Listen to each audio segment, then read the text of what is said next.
Hello once again, digital world, and welcome back to another episode of Spliced In Later, where today we are doing another movie review. And what are we reviewing? Are we reviewing something Academy Award winning? Are we reviewing a big blockbuster movie? Are we reviewing anything that's actually in the movie theaters at the moment? No, we're not. What are we reviewing today? We are reviewing the SpongeBob movie, Sponge on the Run, the third SpongeBob movie. Now, please don't be tempted to flip up your podcast listening devices. Please don't roll your eyes and go, here we go, what's he on about now? I mean, you can if you want to, I can't stop you. But there are a couple of reasons why I want to review and talk about this one today. The first one being that it's available. At this point in time, there are very few movies in the cinema. There's not a lot out there at the moment being released in any sort of form. SpongeBob is just a movie that is available. It was supposed to be in the movie theaters. It got bounced around a bit. I believe it has been released in Canada in some cinemas, but they've eventually just gone, you know what? We can't release it in the cinema. I mean, you could, but that's a whole other issue. Why don't we just put it on Netflix? And apparently, to put salt in the wound, why don't we put it on Netflix everywhere except America? I don't know why they did that, but here in Australia, I'm absolutely happy about it. I got to watch it on Thursday last week, and I knew I was going to talk about it, but I was surprised in my reaction to the film, so I thought, let me sit on it a bit. Maybe I'm looking at it through nostalgic eyes, maybe I'm just a big dumb fool, but I've come back to it and gone, yep, I still feel the way I feel about it, so it's time to review it. And the second reason for reviewing the SpongeBob movie, Sponge on the Run, is just basic childhood memories. I grew up watching SpongeBob SquarePants. In many cases, I'm still watching SpongeBob. Not the most recent stuff that's come out. My pinnacle for SpongeBob is the same as The Simpsons, you could say. There's a very golden age specific SpongeBob content, which was just perfection, basically. It was clever humor, clever comedy, interesting characters, heart, everything that you wanted, but also a kid's show. It's incredible stuff. It had 3 very good seasons. I remember they were always on Nickelodeon. I had them on videos, and then I had them on DVDs. It was one of the few things me and my brother both really liked, so we could bond over that together. And eventually it culminated in 2004. They released the SpongeBob SquarePants movie, and I adored that movie. 2004, I was getting a bit old. I was about to enter high school. Maybe I shouldn't have loved a SpongeBob movie as much as I did, but absolutely not. I thought it was wicked fun. By a couple weeks after watching it, I seemed to be able to memorize and recite the entire film, which was both either consternation to my friends or enjoyment, depending on who you spoke to. I had some friends who were requesting that I quote the movie to them, and I had others that wished they could take a sledgehammer to my head. One day I may go back and talk specifically about the original SpongeBob movie, because it is a solid, good movie that needs discussing, especially for what it was, which seemed to be an end to the SpongeBob story. But unfortunately, as with most things that are very popular, the SpongeBob movie was very popular, the show was very popular, it made lots of money. The creator is told, hang on a minute, keep making this. This is good. We want that moolah. Keep making it. So as a result, quantity overtakes quality. Creators left shows, ideas of what the show was changed. SpongeBob became something different to what I remember it being. It substituted the clever, wacky humor for gross out stuff. Very strange, artistic-y, weird, pushing the boundaries sort of stuff, which just didn't work for me. I never really got it. So I flipped away from the show for a while until in 2015 I heard a new SpongeBob movie was coming out. This one being the SpongeBob movie Sponge Out of Water. And there's a big hook about them going up on dry land and becoming a different animation style and being superheroes. So I did go and see it. I could not find anyone to see it with me, so I sadly went and saw it by myself. 2015 at this point, so it's not sad, it's just something to be aware of. It was not a good movie. I did not enjoy it. There were elements where I did laugh a little bit, but it was that type of SpongeBob humor all through the movie that I had not grown accustomed to, the stuff that had driven me away from the movie in the first place. So after watching that movie, I thought, okay, I guess I really am done with SpongeBob, and I let it be. Of course, until I hear a few years later that a third movie is coming out. And against everything in my bones, I knew I was going to watch it. Everything I saw about it seemed to hint, maybe this is something that I should check out. The trailers seemed to hint at a type of humor that I was familiar with SpongeBob. There were guest stars that I don't want to spoil on here because I do want people to watch this movie, but there were surprising guest stars who were showing up in the movie for more than a cameo role, it appeared. It looked like they were going to have substantial roles in the movie. And then, as we got to 2020 and movies just started disappearing from the cinemas entirely, I just wanted any movie that I had planned to watch to be available so I could watch it. And after our brief resurgence in July, where we got Tenet and The New Mutants and even Mulan on Disney+, the well went dry again. Everything seemed to be pulled back. Things were not looking the way they were supposed to for the movies that they had released. So with The Sponge on the Run being released, me being at home on Netflix, got Netflix newly set up on my big screen TV, I thought, let's give it a go and see what I thought. Now, at the end of the year, I will be giving you my top 10 movies of 2020. It will not be a really accurate top 10 as previous lists have been, because there's not been the same amount of content that I'm used to dealing with. There are things on my list which will probably be on there, which in a normal year wouldn't. I am shocked and pleased to say that the SpongeBob movie, Sponge on the Run, would have a genuine chance to be on this list even in a normal 2020 climate. I absolutely loved this movie. I'm shocked. The whole time watching it, I went, this is great. I'm having a fantastic time. I'm laughing. I'm moved in certain points. This is the SpongeBob I remember. At the moment, Sponge on the Run is very high on my 2020 list, and it's going to take a lot to knock it down, which I don't think is going to happen because we don't have a lot of movies left to see this year that's actually still potentially coming. But suffice it to say, I do not want that to hang over this movie's praise. I don't want people to think, oh, it's 2020. There's not much out. This movie's getting a lot of praise because that's all that's available. Absolutely not. This movie was absolutely fun, and I'm going to narrow it down to a few specific points. First off, as I said before, this is a return to form for SpongeBob. This is not a SpongeBob that will trip over and knock his eye on a rock, and then the whole episode just shows these grotesque close-ups of this big, bulging, bruisey, bloody eye, and SpongeBob with this ugly face as he's trying to cope with it, and then everybody else getting bruises, and there's just wacky teeth going on. It's repulsive to think about. This is SpongeBob that remembers what it is that the show was so good about. SpongeBob SquarePants. He lives in a pineapple under the sea. He's a very nice guy. He's nice to everybody around him, and most of the time, the people around him either take him for granted or manipulate him for their own personal gains. He has two really pure, solid friendships in the world, that being his next-door neighbor, Patrick Star, played by the wonderful Bill Fagerbakke in his delightful stupidity. But even then, Patrick often is too stupid to realize when he's being a jerk to SpongeBob as well.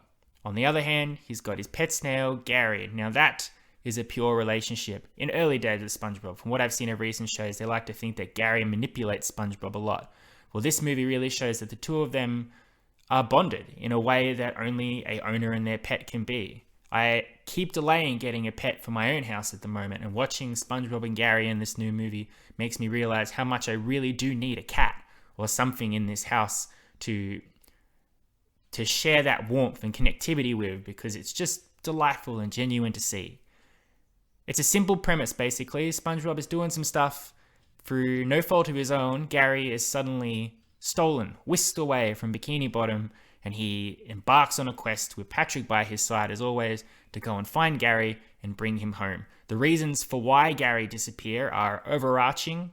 That involves a lot of the different inhabitants of Bikini Bottom, whether it's Grumpy Squidward, SpongeBob's neighbor, Mr. Krabs, the crazy money guy who always wants his money, Plankton, who's after the Krabby Patty secret formula, Sandy, the underwater squirrel, or even the assorted guest stars who show up in here. I really don't want to name any of them, because watching this movie, it was a genuine surprise every time somebody spoke and I recognized a voice. I think there's one character that's been absolutely spoiled if you've watched the trailer. Even then, I'm not going to say it. But suffice it to say, if you've seen that trailer and you've seen that actor, he's not just in it for a glorified cameo. This guy is in it from the moment he shows up right to the end. And it looks like he's giving his all to his character and what he's giving in terms of mentorship to SpongeBob and Patrick. So absolutely wonderful, delightful to see that. The jokes are clever, they're witty, and they really reflect that this is a show that started in 1998, I think, and now we're in 2020. So the references to music and the way music has changed, rap artists, even famous actors, comedians, it's all in there. And whether you are an old man like me or somebody young, you're going to get a reference in this movie and it's going to ring true of you in a certain way depending on your age. There was a lot of stuff in here which I went, oh my god, this movie's made for me. Look at all the 90s songs that are in here. Look, they're playing Backstreet Boys. They're doing the theme from Titanic. They've even taken some 80s classics, which I obviously was not alive for to listen, but I've grown to cherish because my taste in music is only so-so. But they've given them covers from some of my favorite artists. I've been listening to the soundtrack for this movie as much as I can. The soundtrack is not really available, but if you look on YouTube, you can find some of the covers and some clips from the movie to listen to that particular music over and over again. But it stuck with me. I've re-listened to some of these songs quite frequently. For example, there's a cover of Take On Me on here, which happens towards the end of the movie. Loved it. I mean, Ricky Martin. There's even a Ricky Martin song in here. It's delightful. It's like someone went, we need a movie that Jordan really, really wants to watch for SpongeBob. We need stuff in here that he's going to want. Pack it full of this 90s, 80s, corny stuff. He's going to love it. But also, I'm sure there's other stuff in here for people who like other different things. I'm just saying, for me, they hit every single note watching this film that I absolutely adored. I think they really used every character well in this movie. The one drawback of the original SpongeBob was they focused specifically on a couple of characters, namely SpongeBob and Patrick and Mr. Krabs and Plankton. For this movie, they really hammered home that there is a solid network of characters in SpongeBob, not just those ones, and each one has a certain relation with SpongeBob and a certain way that they impact the show and the comedy whenever they're on screen. I thought everybody was actually used rather fittingly. No one felt left out or given a lack of screen time or anything like that. Everything felt just right, which was great. Even towards the end, there was some real bits that not moved me to tears, but made me feel feelings and emotions that I didn't expect to feel watching a SpongeBob movie. You often see a SpongeBob episode and everybody's often nasty to each other without intending to be sometimes, or sometimes really intending to be. And you really get the sense that these characters really do genuinely care for each other, but it's there. And this movie really highlights that, some ways more than others. There's a big moment of tender loving care in this movie towards the end, which really had me not crying. I wouldn't say I cried, but I was touched. I thought that's very sweet to see these characters expressing emotions to each other that I didn't even know they had. It was just delightful. This movie would get top marks for me, but I do have to say though, it's always good to maybe find a little thing for constructive criticism. The problem with this constructive criticism is that it comes from a dark, angry place, is that there are some really jarring bits in this movie where it flashes back to supposedly SpongeBob's young years as a kid at this place called Camp Coral, basically his summer camp, him interacting with young Squidward, Sandy, everybody else. When they happen in the movie, it's jarring. It really stops the momentum of the story. When these things aren't happening, it's all trucking along rather well. You get what's going on, you get what the stakes are, you get what the point is, but then suddenly you're hit in the face with this brick wall and it went, look at this summer camp years. And if you know a little about the behind the scenes information, you will know that there is a pitch for a spin-off of SpongeBob SquarePants called Camp Coral, which is all about SpongeBob's younger years, supposedly, him being a kid hanging out at summer camp with all his friends. From what I hear, the original creator of SpongeBob, Steven Hillenburg, was like, absolutely not. I do not want this to be made. I refuse. Steven Hillenburg did die quite recently from a tragic disease, and not long after his death, this new show was suddenly announced, and they're moving forward with it, which is a huge insult to him. It's disgusting. It's unprofessional. It's all sorts of words that I cannot say on this podcast because I try to keep it not a bunch of swears, essentially. But the fact that they're doing that leaves a bad taste in the mouth. Furthermore, to shoehorn it into this movie as basically an advertisement of what's to come, I cannot get behind.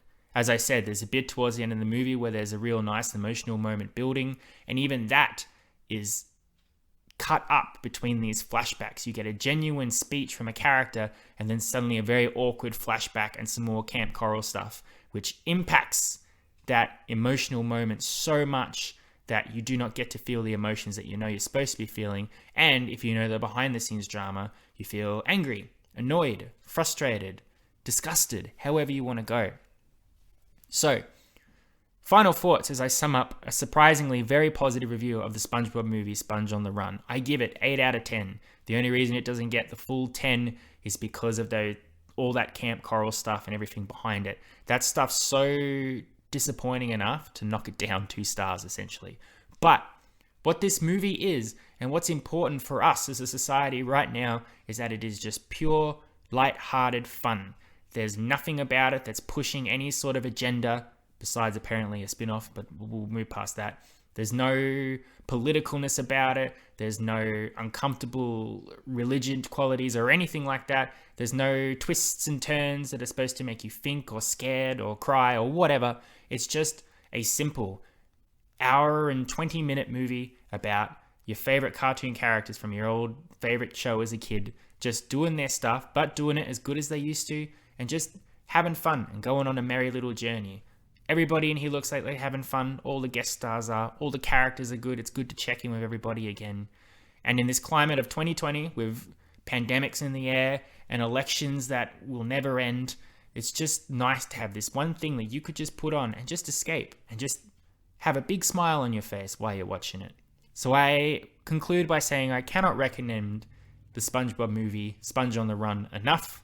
It is very high on my top 10 movies of 2020. And it deserves to be up there, not because there's a lack of movie content out there, but because it was a good movie and I had fun with it. There you are. Thank you very much for listening. I hope you enjoyed this review. I certainly enjoyed recording it. I had a lot of fun watching this movie and I had a lot of fun talking about it. I look forward to coming back to you next week. Who knows what I'll be talking about? I'll have a look in the archives and see what topic I will be focusing on. But maybe while I rest my mind, I'll put SpongeBob back on again and just have a good laugh for the next hour or so. But as always, I appreciate you all for listening. Thank you very much. Be safe out there, be kind to one another, and I will catch you next week, as always. You've been spliced in later. Adios, muchachos. I'll catch you next time.